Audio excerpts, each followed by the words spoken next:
Pada awal April tahun 2023, perhatian masyarakat Indonesia tertuju ke sebuah desa kecil di Kabupaten Banjarnegara, Jawa Tengah, di Desa Balun, Kecamatan Wanayasa. Polisi membongkar beberapa makam yang tersembunyi di area kebun. Dari penggalian itu, terungkap salah satu kasus pembunuhan berantai paling mengejutkan dalam sejarah kriminal Indonesia.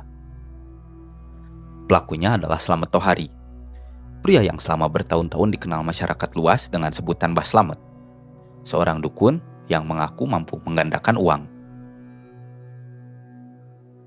Namun, sebelum namanya dikenal sebagai pembunuh berantai, Slamet Tohari terlebih dahulu membangun citra sebagai orang pintar. Ia bukan tokoh masyarakat, bukan pemuka agama, dan bukan pula pejabat desa. Ia hanyalah seorang warga yang tinggal bersama dengan keluarganya di Desa Balun. Menurut keterangan warga dan pemerintah desa, Slamet dikenal sebagai pribadi tertutup. Ia jarang bergaul dengan tetangga, dan aktivitas sehari-harinya tidak banyak diketahui. Meski demikian, rumahnya hampir selalu didatangi tamu dari luar daerah. Rumah tersebut berdiri agak terpisah dari pemukiman warga dan memiliki bangunan yang relatif lebih besar dibandingkan dengan rumah-rumah di sekitarnya. Bagi masyarakat desa, kedatangan tamu dari berbagai kota bukanlah hal yang aneh. Banyak orang yang datang hanya untuk mencari rumah Mbah Slamet. Sebagian bahkan langsung bertanya kepada warga sekitar tanpa mengenal siapa sebenarnya Slamet Tohari. Reputasi itu tidak dibangun dalam waktu yang singkat. Selama bertahun-tahun, nama Mbah Slamet menyebar dari mulut ke mulut sebagai sosok yang dipercaya mampu melipat gandakan uang melalui ritual tertentu. Seiring berkembangnya media sosial, promosi tersebut tidak lagi terbatas pada cerita antar kenal. Informasi mengenai dirinya mulai beredar melalui Facebook dan berbagai jaringan perantara yang menawarkan jasa penggandaan uang kepada calon korban di berbagai daerah. Di balik citra tersebut, Slamet menjalani kehidupan yang sangat tertutup. Bahkan istrinya mengaku tidak mengetahui secara pasti kerjaan suaminya. Ia hanya mengetahui bahwa Slamet sering bepergian keluar kota dan kerap menerima tamu di sebuah ruangan khusus yang tidak boleh dimasuki oleh anggota keluarga. Ruangan itu disebut digunakan untuk melakukan ritual penggandaan uang. Kerahasiaan tersebut ternyata menjadi bagian penting dari cara Slamet membangun kepercayaan. Korban dibuat percaya bahwa proses penggandaan uang hanya bisa dilakukan melalui ritual tertentu yang tidak boleh disaksikan sembarang orang. Dengan menciptakan suasana eksklusif dan penuh dengan misteri, Slamet membangun kesan bahwa dirinya memiliki kemampuan yang tidak dimiliki oleh orang lain. Korban yang datang umumnya diminta menyerahkan sejumlah uang sebagai mahar atau modal awal. Setelah itu, mereka dijanjikan uang tersebut akan berlipat ganda dalam jumlah yang jauh lebih besar setelah ritual selesai dilakukan. Nilai yang dijanjikan tidak tanggung-tanggung. Dalam salah satu kasus, korban dijanjikan uang puluhan juta rupiah akan berubah menjadi miliaran rupiah. Modus seperti ini sebenarnya bukan hal baru di Indonesia. Namun yang membedakan Slamet adalah kemampuannya untuk mempertahankan kepercayaan korban dalam waktu yang lama. Ketika hasil yang dijanjikan tidak kunjung datang, ia selalu memiliki alasan baru. Ritual tersebut belum selesai, proses dianggap belum sempurna, atau korban diminta menunggu waktu yang dianggap tepat. Selama korban masih percaya, penipuan masih dapat terus berlangsung. Penyidik kemudian menemukan fakta bahwa Slamet bukan pertama kali berurusan dengan hukum. Pada tahun 2019, ia pernah dipidana dalam perkara peredaran uang palsu. Riwayat ini menjadi petunjuk penting karena memperlihatkan bahwa praktek penipuannya telah berkembang jauh sebelum kasus pembunuhan terungkap.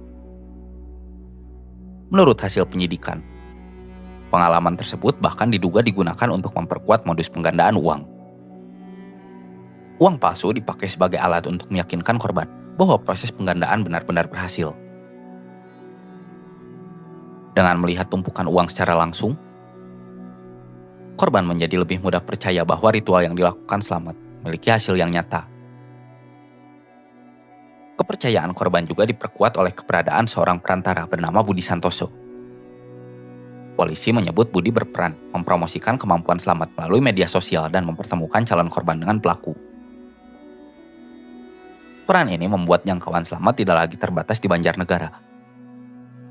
Korban mulai berdatangan dari berbagai daerah, termasuk Jawa Barat, Yogyakarta, Lampung, Sumatera Selatan, dan beberapa wilayah lainnya. Sebagian besar korban memiliki latar belakang yang hampir sama.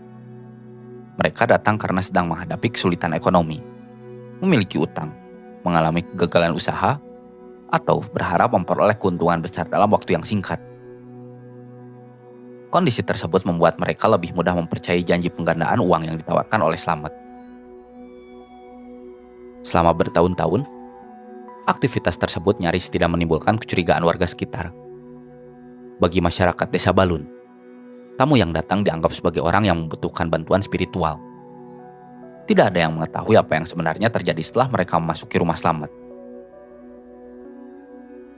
Di balik rumah yang terlihat biasa itu, Slamet perlahan membangun sebuah sistem penipuan yang sangat terstruktur, yang memiliki reputasi sebagai dukun, jaringan perantara untuk mencari korban, ruang ritual yang memperkuat kesan mistis, serta lokasi yang relatif sepi untuk menerima tamu dari luar daerah. Semua elemen tersebut saling mendukung, sehingga korban datang dengan sukarela tanpa merasa sedang memasuki perangkap. Namun sistem tersebut memiliki satu kelemahan besar. Cepat atau lambat, setiap korban akan menagih janji yang telah diberikan. Ketika uang yang dijanjikan tidak pernah muncul, kepercayaan mulai berubah menjadi tuntutan. Pada titik itulah, penipuan yang dilakukan selama bertahun-tahun dijalankan Slamet mulai berubah menjadi kejahatan yang jauh lebih mengerikan. Dan pada akhir Maret tahun 2023, seorang pria bernama Prianto datang ke Desa Balun untuk meminta pertanggungjawaban atas uang yang telah ia serahkan pada Slamet Tohari. Pertemuan itu menjadi awal dari terbongkarnya seluruh rahasia yang selama bertahun-tahun berhasil disembunyikan di balik nama Mbah Slamet.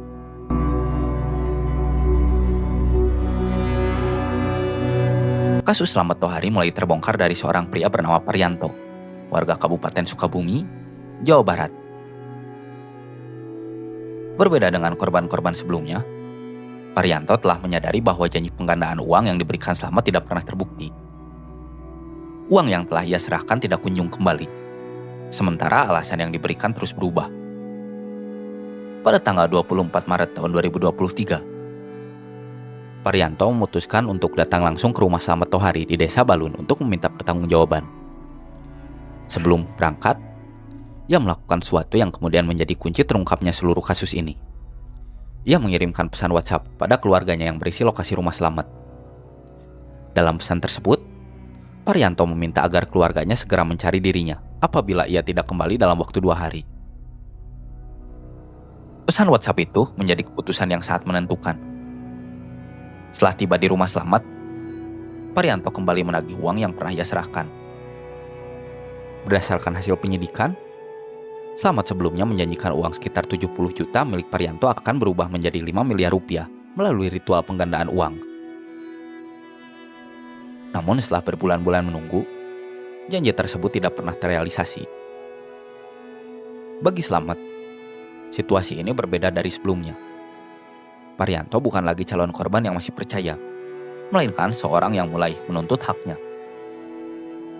Ia mengetahui identitas Slamet, mengetahui lokasi rumahnya, dan berpotensi melakukan penipuan tersebut pada pihak berwenang.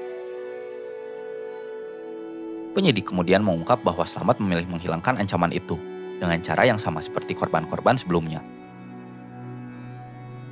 Ia mengajak Prianto berbincang seolah persoalan masih bisa diselesaikan. Dalam pertemuan itu, Slamet memberikan minum yang telah dicampur oleh kalium sianida. Tidak lama setelah meminum racun tersebut, Prianto meninggal dunia.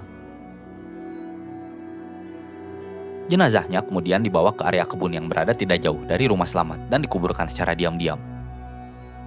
2 hari berlalu, Prianto tidak pernah kembali ke rumah. Keluarganya kemudian mengingat pesan WhatsApp yang dikirim sebelum keberangkatannya.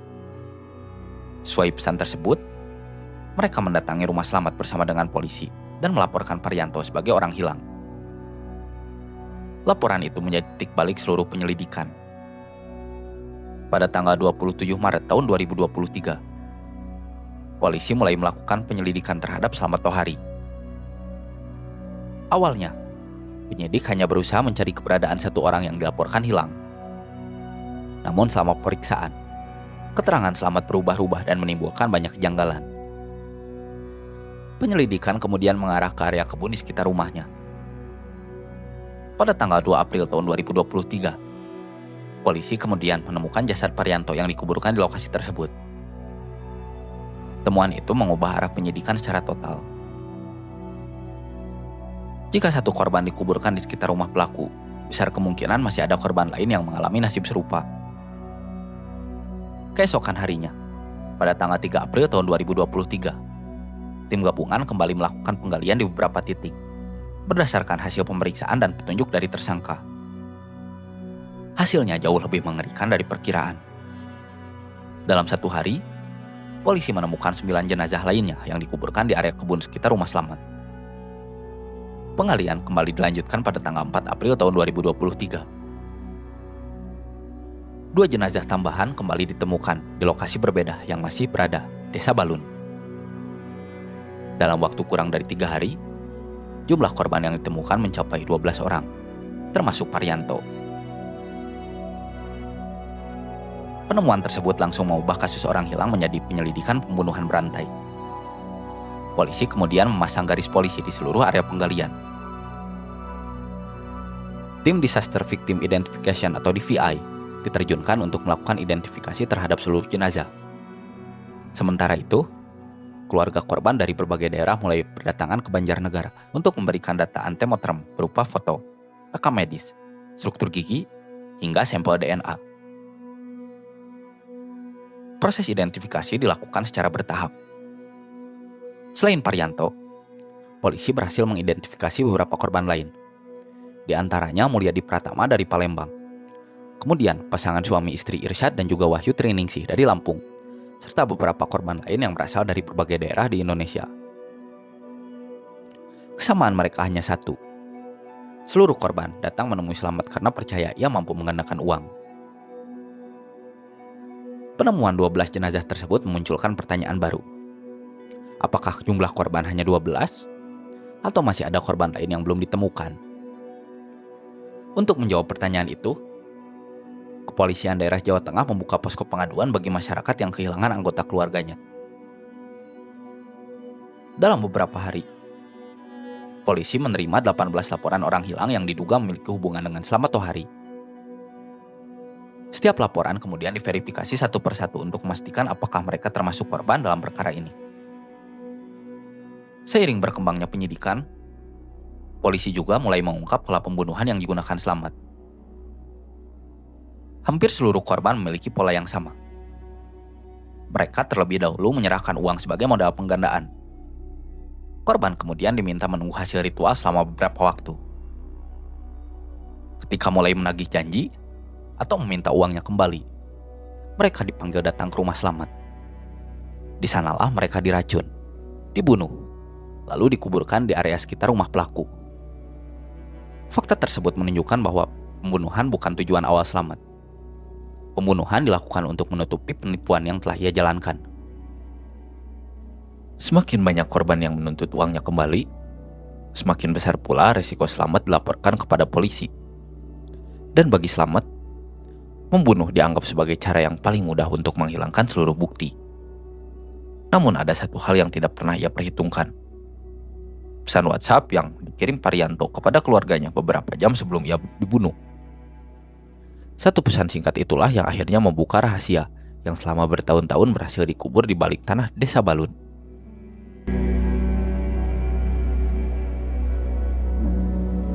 Setelah 12 jenazah ditemukan, penyidik mulai menyusun kembali kronologi kejahatan yang telah berlangsung selama beberapa tahun.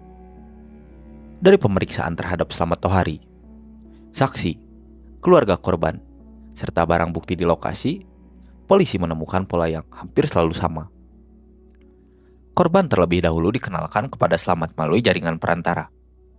Salah satu yang kemudian ditetapkan sebagai tersangka adalah Budi Santoso, yang berperan mempromosikan kemampuan Slamet sebagai dukun pengganda uang melalui media sosial dan mempertemukan calon korban dengan pelaku. Setelah komunikasi terjalin, korban diminta datang ke rumah Slamet di Desa Balun sambil membawa sejumlah uang sebagai modal ritual. Nilainya bervariasi, mulai dari puluhan juta hingga ratusan juta rupiah. Sesampainya di rumah, korban diyakinkan bahwa proses penggandaan uang membutuhkan ritual khusus yang tidak boleh disaksikan oleh orang lain. Mereka diminta menunggu selama beberapa hari, bahkan beberapa bulan, dengan alasan proses spiritual belum selesai. Selama korban masih percaya, Slamet terus memberikan berbagai alasan untuk menunda hasil ritual. Namun setelah korban mulai meminta uangnya kembali atau mengancam akan melapor ke polisi, situasinya berubah. Korban dipanggil kembali ke rumah Slamet dengan alasan proses ritual akan diselesaikan. Di dalam rumah itulah mereka diberi minuman yang telah dicampur oleh kalium sianida. Hasil pemeriksaan laboratorium forensik memperkuat dugaan tersebut. Polisi menyatakan para korban meninggal akibat keracunan sianida sebelum akhirnya dikuburkan di sekitar rumah pelaku. Selain racun, penyidik juga menyita berbagai barang bukti mulai dari telepon genggam, dokumen transaksi, kendaraan, hingga uang yang diduga berasal dari hasil penipuan. Seluruh barang bukti itu memperlihatkan bahwa praktek penggandaan uang yang dijalankan oleh Slamet bukan sekedar cerita mistis, melainkan sebuah penipuan yang telah menghasilkan keuntungan finansial dalam jumlah yang besar. Selama penyidikan berlangsung, polisi juga mengungkap riwayat kriminal Slamet. Pada tahun 2019, ia pernah dipidana dalam kasus pengedaran uang palsu. Fakta ini memperkuat dugaan bahwa Slamet telah lama menggunakan berbagai cara untuk meyakinkan korban, termasuk memanfaatkan uang palsu sebagai bagian dari praktek penggandaan uang. Sementara itu, tim Disaster Victim Identification atau DVI terus bekerja mengidentifikasi seluruh korban. Proses tersebut tidak mudah karena sebagian jenazah telah lama dikuburkan. Polisi harus mencocokkan data DNA, rekam gigi, pakaian, hingga laporan keluarga yang datang dari berbagai daerah. Satu persatu identitas korban akhirnya berhasil dipastikan. Seluruhnya memiliki kesamaan. Mereka datang ke Banjarnegara dengan harapan memperbaiki kondisi ekonomi, tetapi justru kehilangan nyawa setelah mempercayai janji pelaku. Setelah berkas perkara dinyatakan lengkap, kasus ini dilimpahkan ke Pengadilan Negeri Banjarnegara. Persidangan dimulai pada tanggal 26 September tahun 2023. Jaksa mendakwa Slamet Tohari dengan pasal pembunuhan berencana terhadap 12 korban, disertai dengan tindak pidana penipuan. Dalam persidangan, jaksa menunjukkan pola kejahatan yang dilakukan secara berulang, mulai dari menjaring korban, menerima uang, memberikan racun, hingga menguburkan jasad di sekitar rumahnya. Majelis hakim menilai tindakan tersebut bukan pembunuhan yang terjadi secara spontan. Setiap pembunuhan dilakukan dengan persiapan. Pelaku telah menyiapkan racun, menentukan lokasi penguburan, dan menggunakan modus yang sama terhadap korban-korban berikutnya. Pola yang terus berulang inilah yang menjadi dasar bahwa kejahatan tersebut dilakukan secara terencana. Pada tanggal 12 Januari tahun 2024, Pengadilan Negeri Banjarnegara menjatuhkan vonis pidana mati kepada Slamet Tohari. Hakim menyatakan perbuatan terdakwa telah menghilangkan banyak nyawa, dilakukan secara berencana, menimbulkan penderitaan mendalam bagi keluarga korban, serta meresahkan masyarakat luas. Sementara itu, proses hukum terhadap Budi Santoso tetap berjalan sesuai perannya dalam membantu mempertemukan korban dengan selamat. Kasus ini kemudian menjadi salah satu pengungkapan pembunuhan berantai terbesar di Indonesia dalam beberapa dekade terakhir. Bukan hanya karena jumlah korbannya, tetapi juga karena modus yang digunakan. Slamet tidak mencari korban secara acak. Ia mencari orang-orang yang sedang berada dalam tekanan ekonomi, menawarkan harapan melalui penggandaan uang, lalu menghilangkan mereka ketika kebohongannya mulai terbongkar. Selama bertahun-tahun, sistem itu berjalan tanpa terdeteksi. Korban berasal dari berbagai provinsi, sehingga hilangnya satu orang tidak langsung dikaitkan dengan korban yang lainnya. Di sisi lain, masyarakat sekitar hanya melihat tamu yang datang silih berganti tanpa mengetahui apa yang sebenarnya terjadi di balik pintu rumah tersebut. Semua itu berakhir karena satu keputusan sederhana yang diambil Parianto sebelum berangkat ke Banjarnegara. Ia membagikan lokasi rumah Slamet kepada keluarganya. Tanpa pesan itu, besar kemungkinan kematiannya akan bernasib sama seperti korban-korban sebelumnya, yaitu hilang tanpa jejak. Kasus Selamat Tohari akhirnya menjadi pengingat bahwa kejahatan tidak selalu datang dengan ancaman atau kekerasan sejak awal. Dalam perkara ini, pelaku lebih dulu menawarkan harapan, membangun kepercayaan, dan membuat korbannya datang secara sukarela. Baru, ketika kepercayaan itu berubah menjadi tuntutan, penipuan berkembang menjadi pembunuhan. Dan di sebuah kebun sederhana di Desa Balun, seluruh kebohongan yang dibangun selama bertahun-tahun akhirnya terkubur bersama pelakunya di hadapan proses hukum.